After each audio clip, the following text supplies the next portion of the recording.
जय श्री कृष्णा। एक बार फिर से स्वागत है आपका अपने YouTube चैनल धर्म ज्ञान में। दिसंबर महीने में खर मास शुरू हो गया है, जो कि लगभग 1 महीने तक चलेगा। और हिंदू मान्यताओं के अनुसार खर मास में कोई भी शुभ कार्य जैसे कि जनेऊ, मुंडन, कोई भी धार्मिक कार्य, शादी, विवाह या फिर किसी भी अन्य नए काम को करना वर्जित माना जाता है। यदि खरमास के दिनों में इन कामों को किया जाता है तो उसमें परेशानियां आ सकती हैं। तो आज की वीडियो में हम आपको बताएंगे कि खरमास कब से शुरू होगा, कब तक रहेगा, कितने दिनों तक चलेगा और इस समय में आपको क्या नहीं करना चाहिए, क्या करना चाहिए। इस बार हिंदू पंचांग के अनुसार 15 दिसंबर को रात 10:15 से सूर्यदेव वृश्चिक राशि से निकलकर धनु राशि में प्रवेश करेंगे और इसी के साथ ही खरमास की शुरुआत हो जाएगी। खरमास साल में 2 बार लगता है, एक तो दिसंबर से जनवरी के महीने में और दूसरा जब सूर्यदेव धनु और मीन राशि में प्रवेश करते हैं, जो कि लगभग मार्च और अप्रैल के महीने का समय होता है। भले ही खरमास में धार्मिक कार्य नहीं किए जाते हों, लेकिन पूजा पाठ की दृष्टि से यह मास बहुत ही शुभ और उत्तम माना जाता है। तो इस मास में जितना भी हो सके उतना पूजा पाठ और भगवान की कथाओं का श्रवण करना चाहिए। खर मास 15 दिसंबर से शुरू हो गया और 15 जनवरी यानी कि मकर संक्रांति के दिन समाप्त होगा। विवाह या अन्य किसी शुभ कार्य के लिए आपको 15 जनवरी तक का इंतजार करना होगा। 15 जनवरी के बाद से ही रुके हुए सारे मांगलिक कार्य दोबारा से शुरू हो जाएंगे। धार्मिक मान्यताओं के अनुसार जब शनिदेव गुरु की राशि धनु और मीन में प्रवेश करते हैं तो वह अपने गुरु की सेवा में लग जाते हैं और इसी कारण उनका प्रभाव कम हो जाता है। इसीलिए इस समय में कोई भी शुभ कार्य नहीं होता। खरमास के कारण गुरु का बल भी कमजोर हो जाता है और शुभ कार्य के लिए सूर्य और गुरु दोनों का ही शुभ स्थिति में होना बहुत जरूरी है। इसीलिए खरमास में कोई भी शुभ कार्य नहीं किया जाता।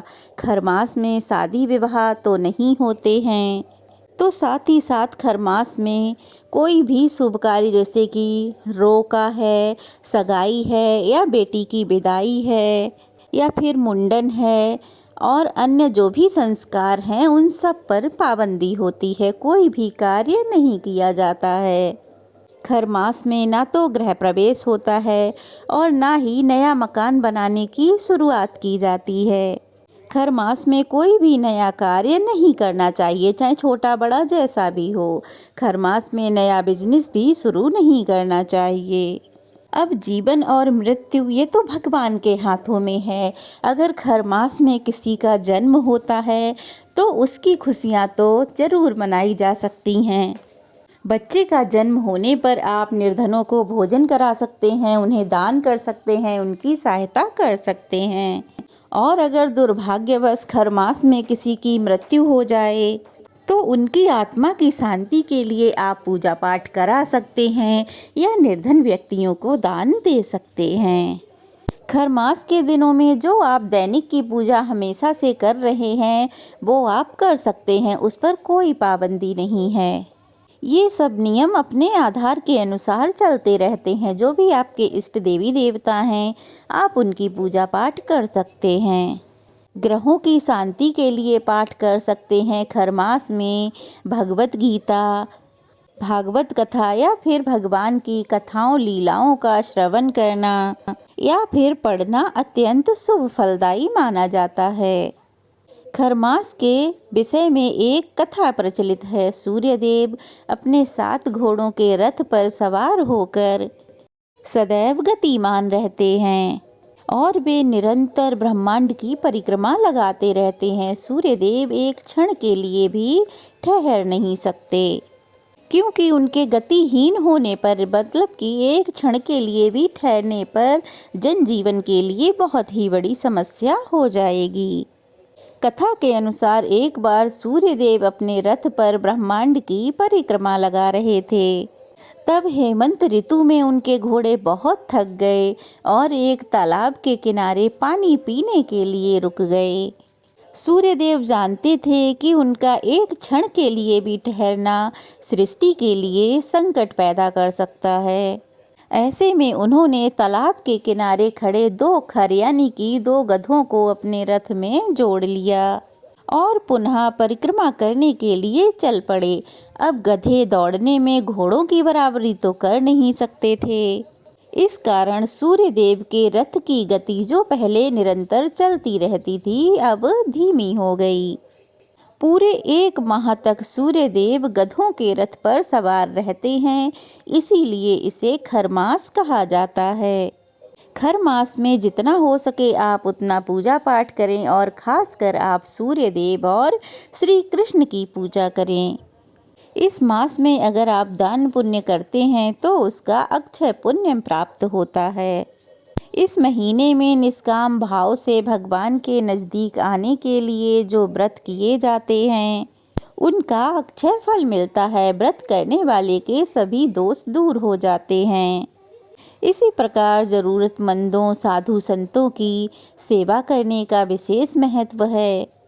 खरमास में दान के साथ साथ श्राद्ध और मंत्र जाप का भी विधान है। यदि आप किसी तीर्थ यात्रा पर जाने की सोच रहे हैं तो खरमास में आप तीर्थ यात्रा पर भी जा सकते हैं। खरमास के दिनों में किसी भी शुभ वस्तु की खरीदारी करने से जहां तक हो सके बचना चाहिए। और किसी कारणवश यदि आपको खरमास में वस्त्र आभूषण खरीदने पड़े तो आप खरीद सकते हैं, लेकिन आप इन्हें धारण नहीं कर सकते। खरमास की समाप्ति के बाद आप इन चीज़ों का उपयोग कर सकते हैं। इस मास में हर रविवार को सूर्यदेव की विशेष पूजा अर्चना करनी चाहिए और यदि हो सके तो उपवास भी रखना चाहिए। साथ ही सूर्य देवता के उपवास में नमक का भोजन नहीं किया जाता, मतलब नमक का सेवन नहीं किया जाता। और सूर्यास्त से पहले पहले फलाहार या जो भी सात्विक भोजन आपको ग्रहण करना है वो कर लेना चाहिए। जहाँ तक हो सके मीठा फलाहार ही करना चाहिए। लेकिन अगर जिन्हें स्वास्थ्य से संबंधी कोई परेशानी है, नमक का सेवन करना जिनके लिए बहुत ज़रूरी है, तो ऐसे में उन्हें एक बार ही शाम की पूजा के बाद नमक का सेवन यानी कि नमक का फलाहार कर सकते हैं, कर लेना चाहिए। नियमित रूप से सूर्य देव की पूजा करके सूर्य चालीसा का पाठ करने से शरीर निरोगी और स्वस्थ रहता है। सभी प्रकार की बीमारियों से रक्षा होती है और ऐसे व्यक्ति को समाज में खूब मान और सम्मान मिलता है। कुछ कैलेंडरों के अनुसार 14 जनवरी और कुछ में 15 जनवरी को खरमास की समाप्ति बताई गई है और 16 जनवरी से विवाह से संबंधी या फिर अन्य जितने भी मांगलिक कार्य हैं वो सब शुरू हो जाएंगे।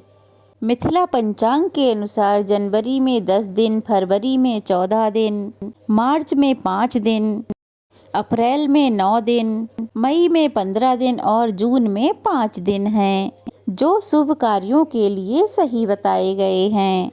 इसके बाद जुलाई, अगस्त, सितंबर और अक्टूबर में विवाह के मुहूर्त नहीं हैं, क्योंकि इसके पश्चात से भगवान विष्णु 4 मास के लिए शयन में चले जाते हैं। फिर नवंबर में 13 दिन और दिसंबर में मात्र 3 दिन ही विवाह के लिए शुभ हैं। इस प्रकार साल 2025 में 74 दिन शहनाई बजेगी, यानी कि विवाह संबंधी कार्य हो सकेंगे। जनेऊ का शुभ मुहूर्त फरवरी 2025 से प्रारंभ होगा, जिनमें 3 फरवरी, 7 फरवरी, मार्च में 9 और 10 मार्च, अप्रैल में 7 और 8 अप्रैल, मई महीने में 2, 7, 8 और 29 मई, जून में 5 जून और 6 जून को शुभ मुहूर्त रहेंगे। मुंडन के लिए शुभ मुहूर्त 31 जनवरी को होगा। उसके बाद फरवरी में 3, 7, 10 और 17 फरवरी, मार्च महीने में 6 और 10 मार्च को होगा। फिर अप्रैल महीने में 17 और 30, उसके बाद मई में 8, 9 और 28 मई और जून के महीने में 5, 6, 26 और 27 जून। और जुलाई के महीने में 2 और 4 जुलाई शुभ रहेंगे। तो शुभ मुहूर्त के हिसाब से ही आप अपने सभी शुभ कार्य करें तो बहुत ही अच्छा होगा। ये थी खरमास से संबंधित कुछ जानकारी। उम्मीद है आपको ज़रूर पसंद आई होगी। पसंद आई हो तो कमेंट बॉक्स में जय सूर्यदेव लिखना मत भूलिएगा और वीडियो को लाइक कीजिएगा, ज़्यादा से ज़्यादा शेयर कीजिएगा, ढेर सारा प्यार और आशीर्वाद दीजिएगा। अगर नए हैं तो प्लीज़ जल्दी से चैनल को सब्सक्राइब कर लीजिए। चलिए फिर मिलते हैं, तब तक के लिए जय श्री कृष्णा।